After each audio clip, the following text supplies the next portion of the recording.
Hey, happy Sunday. How are you? First, I got to say happy Mother's Day to everyone. Uh, I lost my mom 11 years ago. I got a great wife, though, so happy Mother's to my wife and my sisters. And it's my son Harold's 20th birthday tomorrow. Uh, I adopted Harold a couple of years ago. I adopted my wife's three boys. And then I got his brother's Christian's birthday on Wednesday. So it's going to be a good week. Okay, produce business. I have good news and some reason for celebrations, and then some potentially bad news. So we're going to get right to it.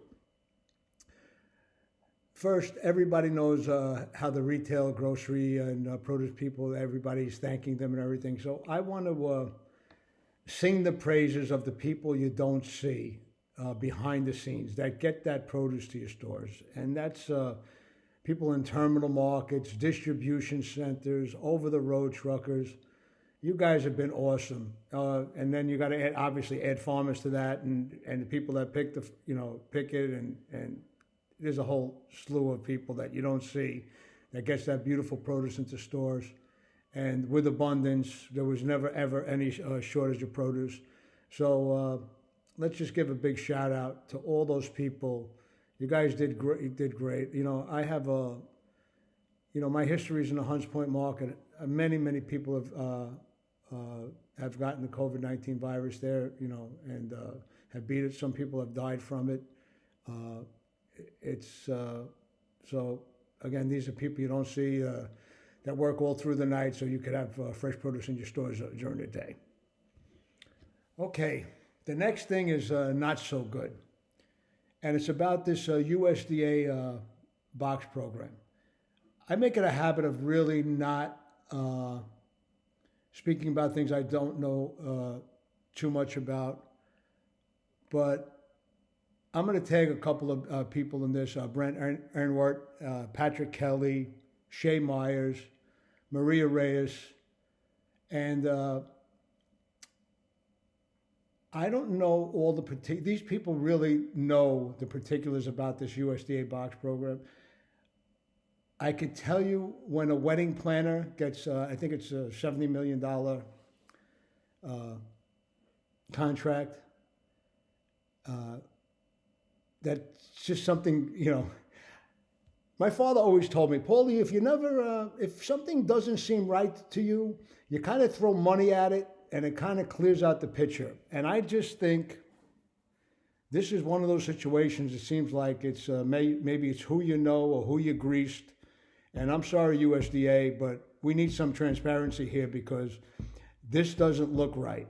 And listen, I may be 100% wrong about this, but if I am, then the proof will be there. But I think I want to use this platform. I get a few thousand viewers every week, on the low end, 3,000 and up to 30,000 views I get on these postings.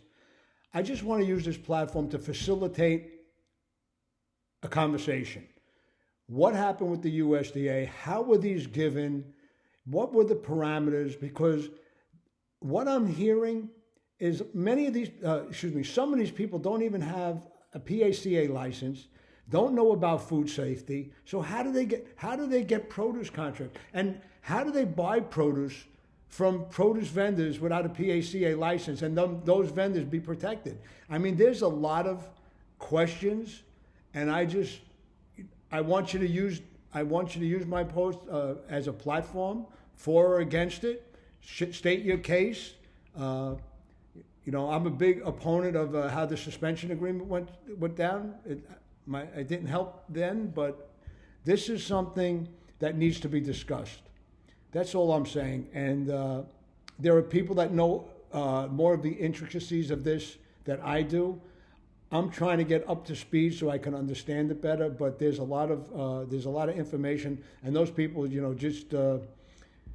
again, if I could, I'm going to have their names, but just check their profiles. They have a lot more knowledge on this than I do, and I just think we need to think we have a conversation as an industry because something doesn't seem right. I think you were trying to help the farmers and help the consumers, but it doesn't seem like the farmers are getting help like this. Again, I plead ignorance. I usually speak about things I know about. I don't know enough about this to have an intelligent argument, but there are people out there that do, and I would like you to use my platform to have that conversation. Let's figure this out for the better. Okay. Now we're going to talk about something I do know about, and that's markets. But let's start with the red pepper market, because I've been predicting markets for over 30 years and with pretty great accuracy, I might admit. And when I'm wrong, I usually know right away I am wrong or why I'm wrong. The red pepper market has got me perplexed, because based on all I know about the supply side, and I believe me, I know all the players, based on where we are in the deal, and let me explain it to you. We're at the tail end of the Mexican deal, and yes, there are a few deals new fields that come out of Mexico, even late spring and early summer. But I'm just talking the tail end of the Mexican deal. That's seasonal decline. We also just started in Coachella. Both those areas have something in common. They both, this time of year, usually get some chocolate peppers. Why? The ones in Mexico, those are older fields, so they pick them a little chocolate, so it's kind of like, so they can make delivery. It's a little stronger so it doesn't get ripened.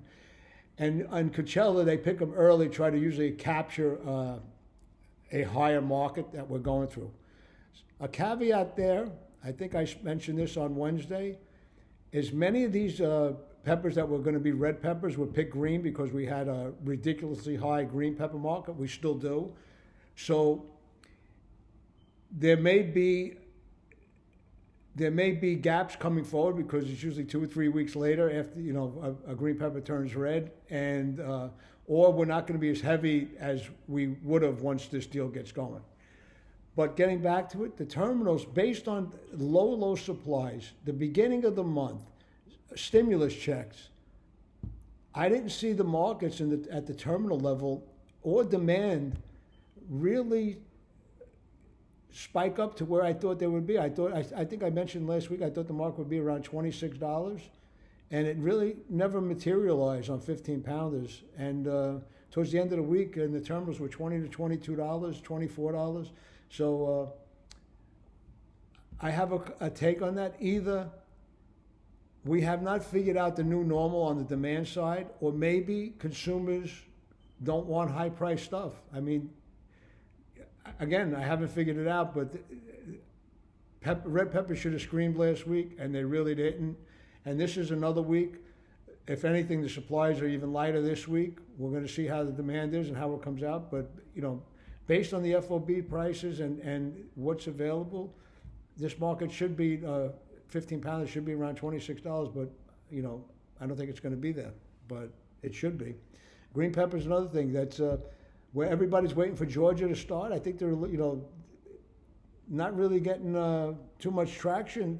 We didn't get started yet, and I think that market could still be, it's still dear going into this week. Roma tomatoes, right back to the minimum, or pretty close to it. $8.95. Well, I guess that's the new minimum. $8.95, $10.95, extra large and jumbo, and come and get them. And we'll see that. That always. That's a crazy market. It just goes from 20 to the minimum in record time. Cucumbers still very, very reasonable, $7, $8, $9 on supers, but I think that that market is definitely on the upturn. I think there'll be. I don't think they're going to get hot, but they're definitely going to get off the bottom. Maybe in the $10, $12 FOB range. So. Green and yellow squash is, no big deal there. We're at the tail end of the Mexican deal again. That deal goes pretty much 12 months now out of Mexico. Just freight gets in the way, but we're at the tail end of it. Some have a delivery problem because of that, but that's the end of the deal. We'll be into a lot of local stuff very, very soon. And eggplants. Eggplants are, I think, same as red peppers. Really, not too many, and not too many, and really high FOBs, but don't scream. Excuse me, they don't scream like they should.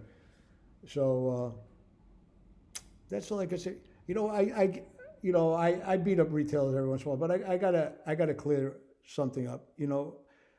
I always say demand makes a market. That's maybe why the red and eggplant markets weren't hot. But one thing we've had during this virus is retail demand. On the other side of it, we had very, very cheap prices because food service was taken out of it. So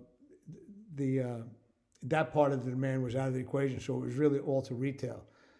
And I would think retailers were going to have a really, really strong quarter because when you have that kind of demand and people, buying up everything on the shelves, and you have really cheap prices at the farm level and the distributor level, and then retailers, you change your prices. And I got to be honest with you, if people are taking this stuff, why would you change your prices?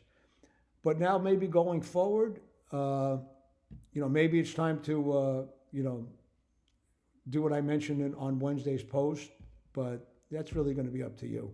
I'm very disappointed. I asked you guys to share that post, and I had one sharer in Australia. Thank you very much for that one guy. But I really, I got almost 10,000 followers. Not one, you couldn't share my thing. I don't ask you for too much. And that's all I could say.